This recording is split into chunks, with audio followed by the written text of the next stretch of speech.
अंता उपचुनाव में जीत हार का कहीं गम है तो कहीं इसको सेलिब्रेट किया जा रहा है, लेकिन इस सेलिब्रेशन और इस मातम के बीच और इसके इर्द गिर्द सियासत भी खूब हो रही है। आज का पहला सवाल क्या है? पहला सवाल यह है कि क्या वसुंधरा राजे की वजह से बीजेपी अंता का उपचुनाव हार गई है?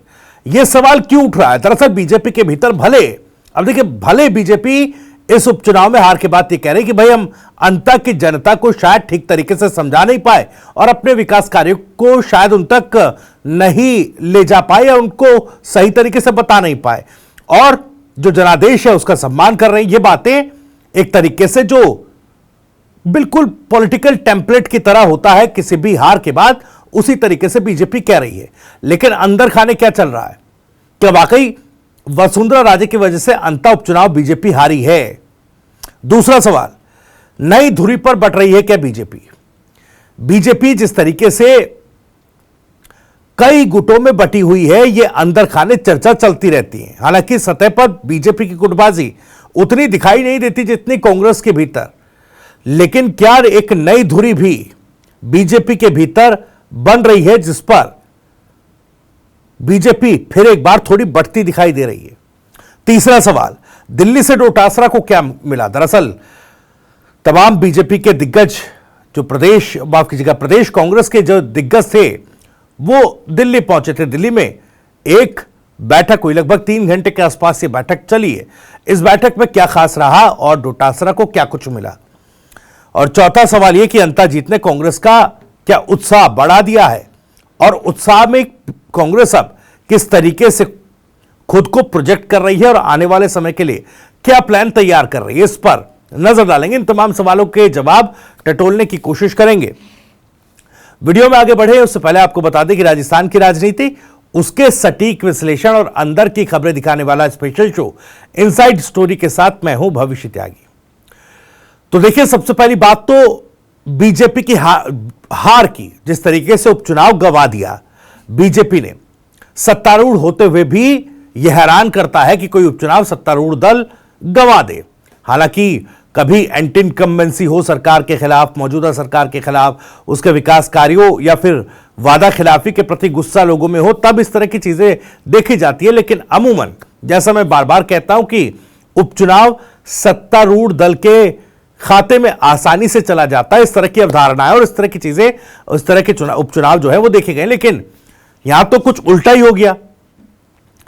बीजेपी सत्ता में है, बड़े मैंडेट के साथ सत्ता में है, बावजूद उसके उपचुनाव पर जीत हासिल नहीं कर पाई। लेकिन अब देखिए, कहीं ना कहीं अंदर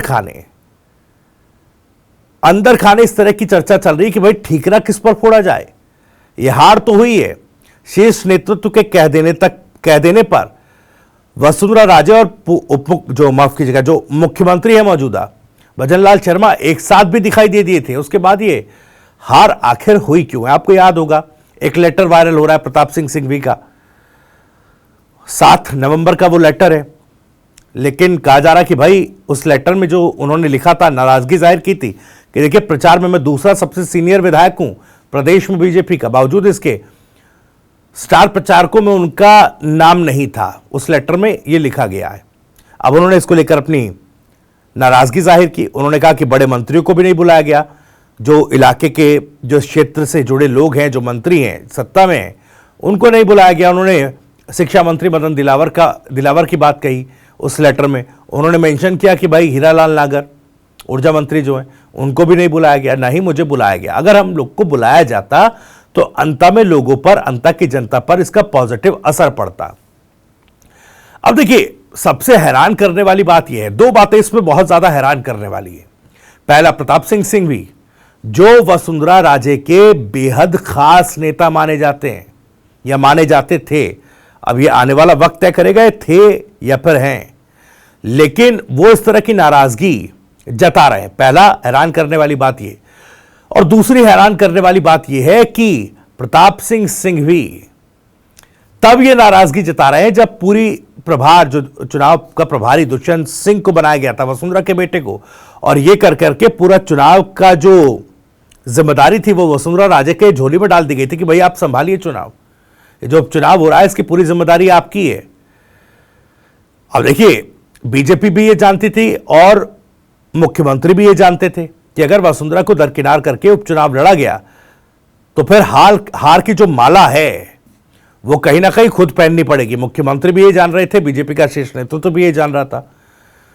तो वसुंधरा के झोले में तो पूरी प्रचार की और एक तरीके से कहा जाए तो मैनेज करने की जिम्मेदारी दे दी गई। अब प्रताप सिंह सिंघवी भी यह बात जानते हैं, लेकिन बावजूद इसके उन्होंने इस तरह की नाराजगी स्पष्ट की, उन्होंने जाहिर की कि भाई देखिए ये नाराजगी है मेरी, मुझे क्यों नहीं बुलाया गया। अब क्या अंदर खाने इस लेटर का वायरल हो जाना और इस तरह की नाराजगी का इसमें होना क्या ये बता रहा कि प्रताप सिंह सिंघवी अब उतने करीबी वसुंधरा के रहे नहीं, या फिर वो कोई और दूरी पर अपनी जो सियासी राह है वो पकड़ रहे हैं आगे के लिए।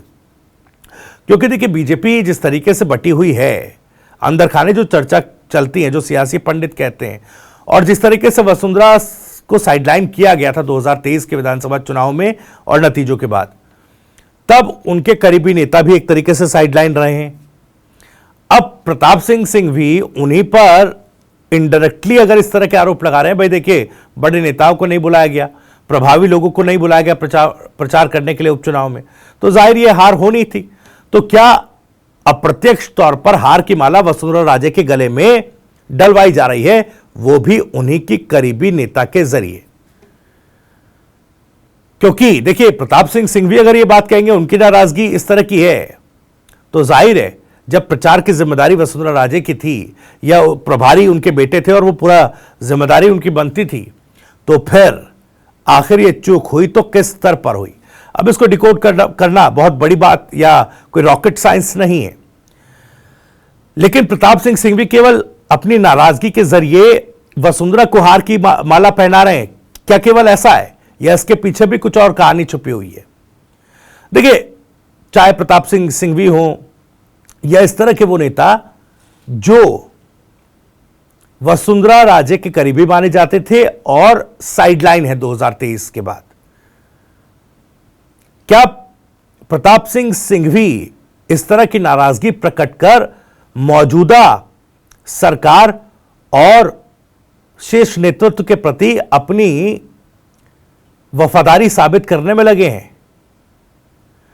क्या वो ये ख्वाहिश पाल बैठे हैं कि अगर कैबिनेट एक्सपेंशन होता है तो उनको जगह दे दी जाए?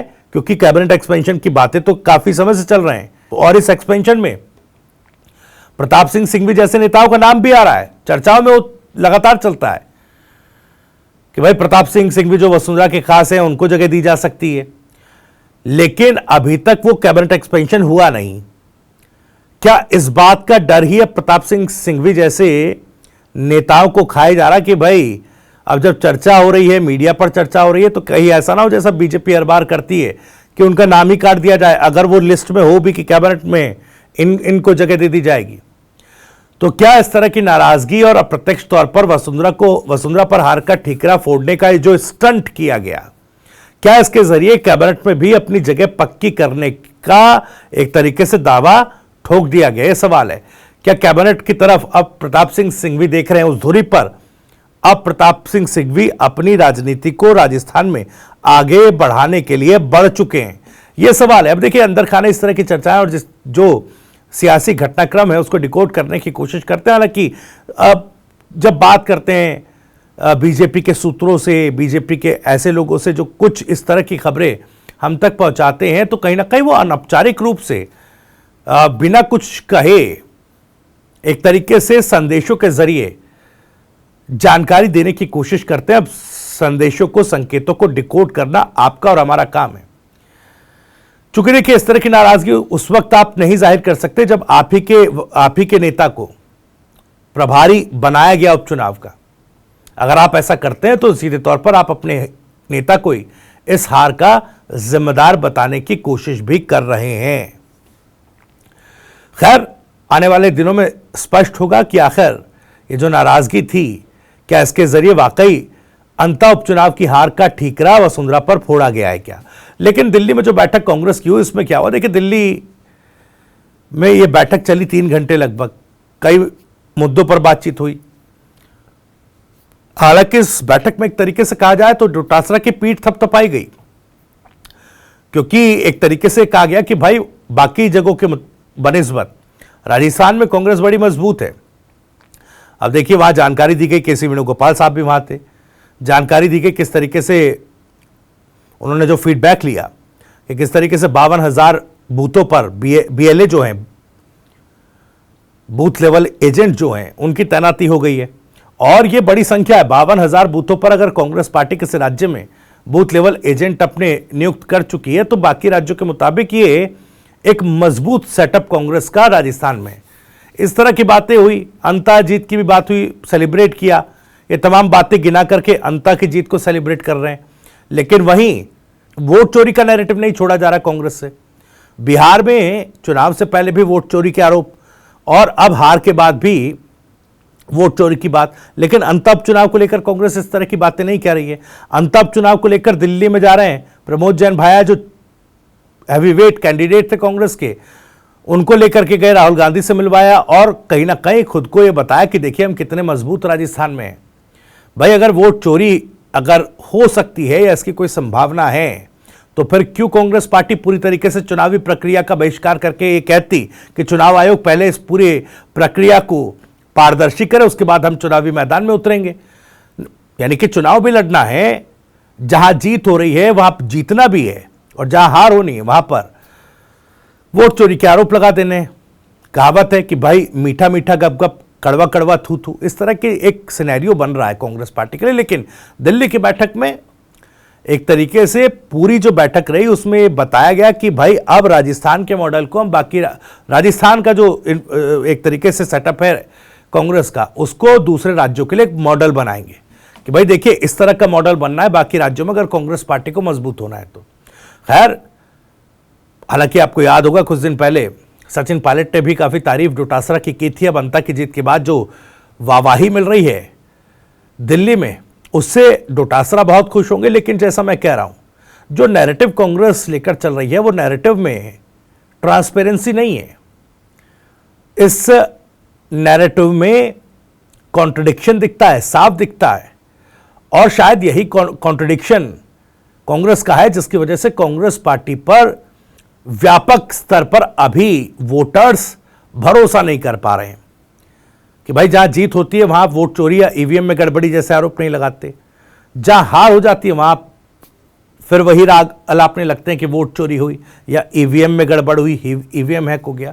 खैर, अब ठीक है, अब दिल्ली से वाहवाही हुई है, पीठ थपथपाई गई है। किस तरीके से बाकी राज्यों में भी राजस्थान मॉडल को, इस सेटअप को पेश करके कांग्रेस मजबूत होगी, इस पर नजरें टिकी रहेंगी। फिलहाल इनसाइड स्टोरी में इतना ही। वीडियो और जानकारी पसंद आई हो तो वीडियो को लाइक करें, ज़्यादा से ज़्यादा शेयर करें। आप भी इस मामले पर कुछ कहना चाहते हैं तो कमेंट बॉक्स आपके लिए खुला हुआ है। अपनी बात, सवाल और राय कमेंट बॉक्स के जरिए हम तक पहुंचा सकते हैं। राजस्थान से जुड़ी और भी तमाम खबरों को सबसे पहले जानने के लिए सब्सक्राइब जरूर कर लीजिए TV9 राजस्थान। नमस्कार।